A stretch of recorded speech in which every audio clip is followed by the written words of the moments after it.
마가복음 10장 1에서 12절 말씀입니다. 10장. 예수께서 거기서 떠나 유대 지경과 요단강 건너편으로 가시니 무리가 다시 모여들거늘 예수께서 다시 전례대로 가르치시더니 바리새인들이 예수께 나와 그를 시험하여 묻되 사람이 아내를 버리는 것이 옳으니까? 대답하여 이르시되 모세가 어떻게 너희에게 명하였느냐? 이르되 모세는 이혼 증서를 써주어 버리기를 허락하였나이다. 예수께서 그들에게 이르시되 너희 마음이 완악함으로 말미암아 이 명령을 기록하였거니와 창조 때로부터 사람을 남자와 여자로 지으셨으니 이러므로 사람이 그 부모를 떠나서 그 둘이 한 몸이 될지니라. 이러한즉 이제 둘이 아니요 한 몸이니 그러므로 하나님이 짝지어 주신 것을 사람이 나누지 못할지니라 하시더라. 집에서 제자들이 다시 이 일을 물으니 이르시되 누구든지 그 아내를 버리고 다른 데에 장가드는 자는 본처에게 간음을 행하며 또 아내가 남편을 버리고 다른 데로 시집가면 간음을 행함이니라. 사랑하는 형제 여러분, 9월 20일 월요일 새벽 목상에 오신 것을 환영합니다. 예수님의 공생의 마지막 여정인 예루살렘을 향하는 중이십니다. 9장에서는 갈릴리 가버나움에서 교훈하신 내용이었는데요. 오늘 본문은 거기서 떠나 유대 지경과 요단강 건너편으로 가셨을 때 일입니다. 9장과 10장 사이에 일어났던 사건들을 누가복음과 요한복음에는 기록이 되었는데요. 마태복음과 마가복음에서는 생략되어 있습니다. 누가복음 9장 46에서 13장 30절까지, 요한복음 7장 2절에서 10장 39절까지의 내용이 그것입니다. 예수님은 예루살렘을 향하여 가시는 중에도 지나시는 각 도시와 각 마을에서 가르치셨기 때문에 속도가 매우 느린 여행이 된 것이죠. 그래서 누가복음 13장 22절에서는 예수께서 각 성, 각 마을로 다니사 가르치시며 예루살렘으로 여행하셨다라고 표현을 하고 있습니다. 그래서 시간상으로는 마가복음 9장과 마가복음 10장이 간격이 많이 있습니다. 오늘 본문 1절은 그 과정을 뭉뚱그려서 갈릴리를 떠나 유대 지경과 요단강 건너편 즉 베레아 지방을 통과하신 것을 말하는 것입니다. 지도를 보면요. 여기가 갈릴리 지역이고 여기가 사마리아 지역인데요. 여기가 유대 지역이고요. 여기가 베레아입니다. 그래서 갈릴리 가버나움에서 이렇게 이제 내려오시다가 사마리아 지역을 통과하지 못하게 사마리아 사람들이 막았기 때문에 피하다기보다는 통과하지 못하니까 다른 길로 갈 수밖에 없는 거죠. 이렇게 해서 베레아 지역으로 통과해서 이제 여리고를 거쳐서 예루살렘으로 가실 예정입니다. 그래서 아마도 이 베레아 지역에서 일어났던 일인 것으로 보고요. 요단강 건너편으로 가시니 무리가 다시 모여들거늘 예수께서 다시 전례대로 가르치시더니 빌립보 가이사랴에서부터는 제자교육의 중점을 더욱 두셔서 가르치는 대상을 제자들에 한정하셨는데요. 여기서는 다시 전례대로 가르치셨다, 즉 공개적으로 가르치셨다는 것입니다. 갈릴리와 달리 복음을 듣지 못한 지방이어서 그러셨겠죠. 사람들도 많이 소문을 듣고 이제 모여들었어요. 그러다 보니 다시 바리새인들의 공격에 노출되신 것입니다. 2절 바리새인들이 예수께 나와 그를 시험하여 묻되 사람의 아내를 버리는 것이 옳으니까. 자, 이 질문 시험이 되는 이유, 사람의 아내를 버리는 것이 옳으니까 이 질문이 시험이 되는 이유는 두 가지 배경 맥락이 있습니다. 첫째는 헤롯 안티파스 왕이 이미 이혼을 하여서 헤로디아와 재혼을 했고요. 그 일을 지적하던 세례 요한이 죽음까지 당한 일이 있으므로 이 질문으로서 정치적 위기에 예수님을 정치적 위기에 빠뜨릴 수도 있는 것입니다. 그 다음 둘째는 당시 성경학자들은 샴마이 학파와 힐렐 학파가 있는데요. 그 양대산맥입니다. 이혼에 대한 관점에서 대립되고 있었어요. 이 질문에 대해서 옳다라고 하든지 옳지 않다라고 하든지 어느 학파와는 대립에 빠뜨릴 수 있는 것입니다. 그것을 의도하고 왔으리라고 생각이 됩니다. 그래서 시험하여 물으신 것이죠. 불순한 의도의 질문입니다.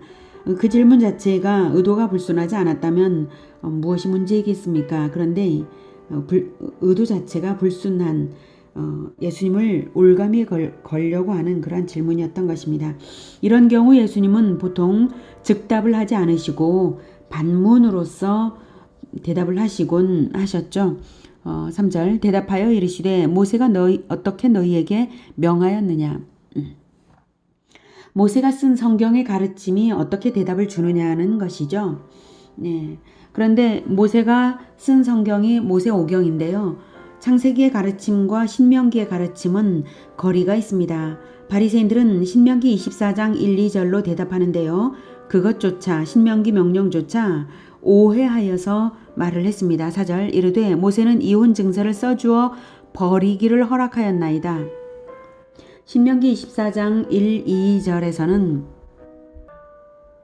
사람이 아내를 맞이하여 데려온 후에 그에게 수치되는 일이 있음을 발견하고 그를 기뻐하지 아니하면 이혼 증서를 써서 그의 손에 주고 그를 자기 집에서 내보낼 것이요 그 여자는 그의 집에서 나가서 다른 사람의 아내가 되려니와 이렇게 말하고 있습니다. 그 입법의 배경, 자 이렇게 모세가 쓰게 된 입법의 배경과 창세기에서 주신 하나님의 근본 뜻을 비교하여서 예수님은 설명해 주십니다.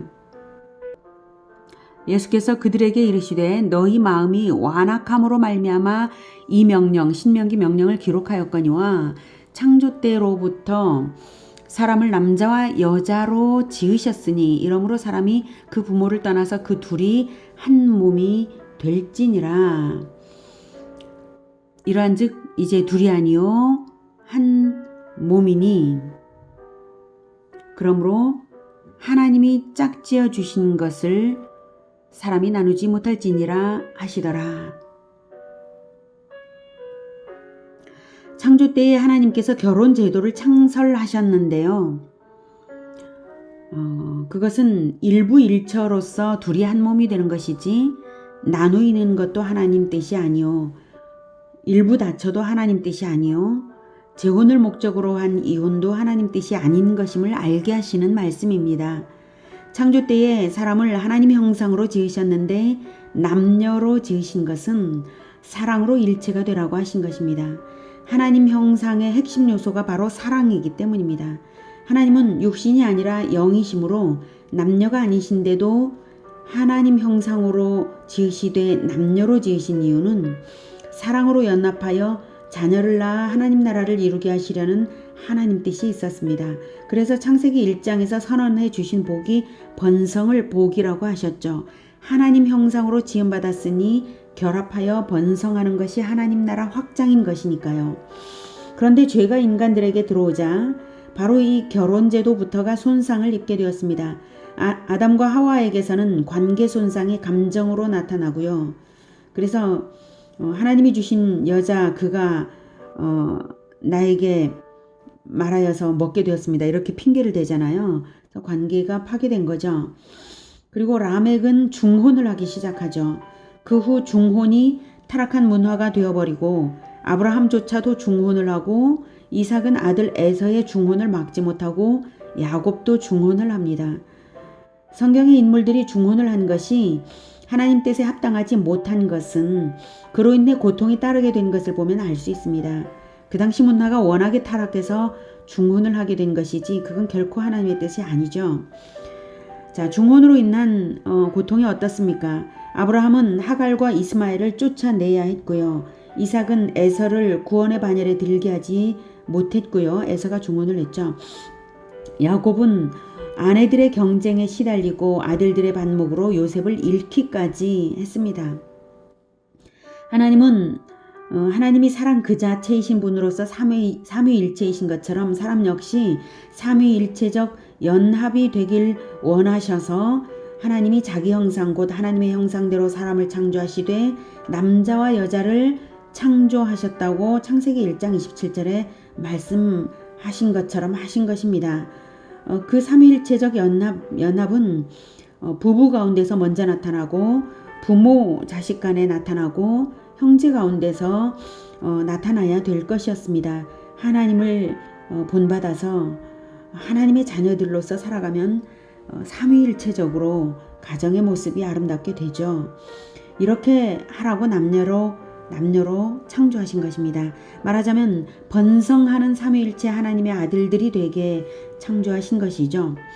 하지만 죄는 결혼을 파괴해버리고 말았기에 이미 타락한 문화 가운데서는 이혼을 될 수 있는 한 억제하고 약자인 여자를 보호하는 것이 필요해서 신명기 24장 1, 2절 명령을 주신 것입니다. 즉 신명기 명령은 악한 인간 문화를 배경으로 한 방편적 명령인 것이므로 그 방편 자체를 하나님의 근본 뜻으로 오해해서는 안 되는 것입니다. 근데 바리새인들은 그 악한 배경 문화가 악하다는 것을 생각지도 않고 방편 자체를 하나님의 근본 뜻으로 오해를 한 것이죠.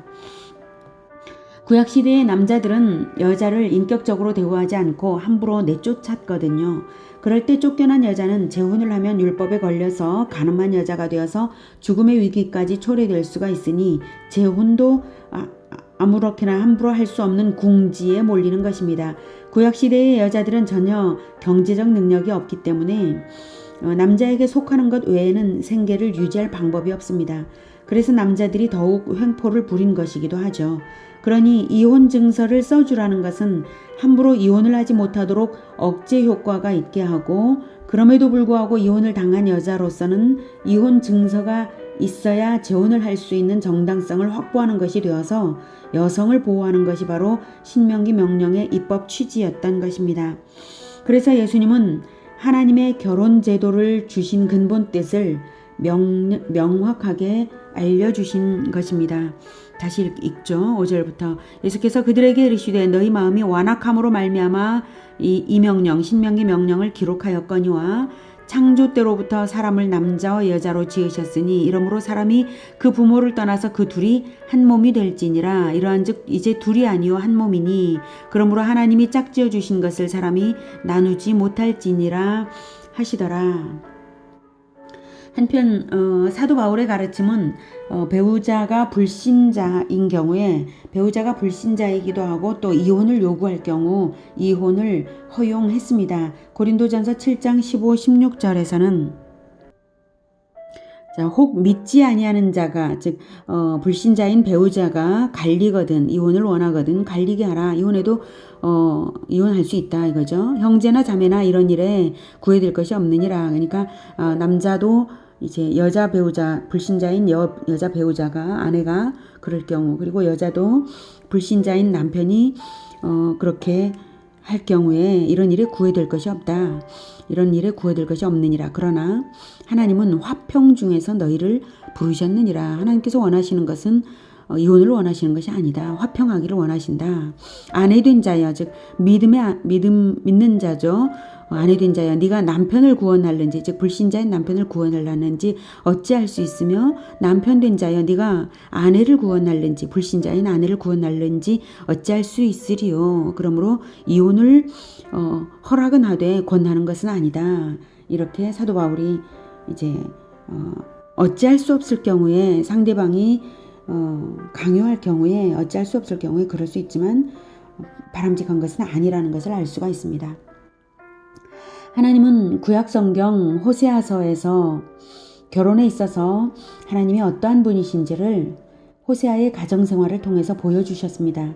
하나님은 음란한 아내를 사랑하여 용서하고 맞이하여 설득하는 남편처럼 말할 수 없는 사랑으로 죄인인 우리와 연합하시는 하나님이십니다.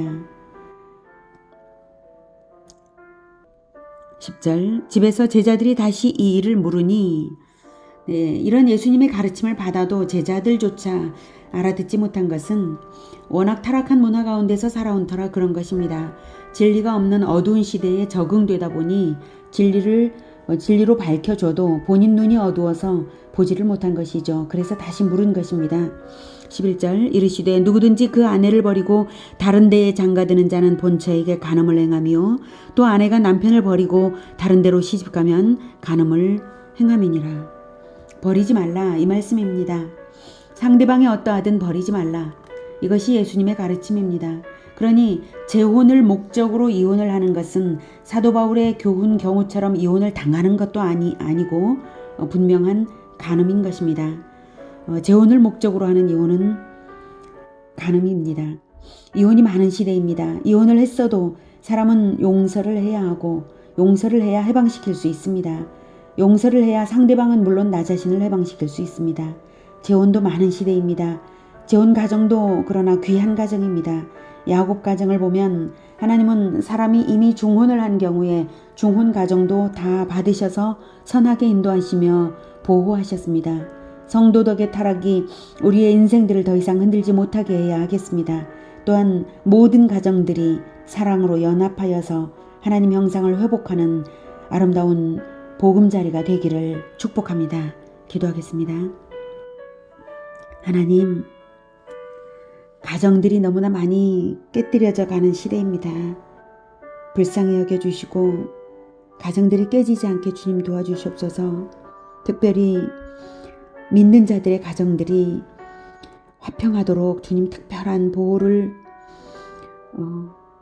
보호로서 인도하여 주시기를 간절히 원합니다. 부부간에 서로 뜨겁게 연합하여 사랑하도록 도와주시고 부모 형제 간에 뜨겁게 사랑하며 연합하게 하여 주시옵소서. 더 이상 갈등이 없게 하여 주시고 갈등이 중단되고 회복되게, 사랑으로 회복되게 모든 하나님의 백성들의 마음을 주장하여 주시고 새롭게 하여 주시옵소서. 예수님의 이름으로 기도드립니다. 아멘. 이어지는 시간은 개인 기도 시간입니다.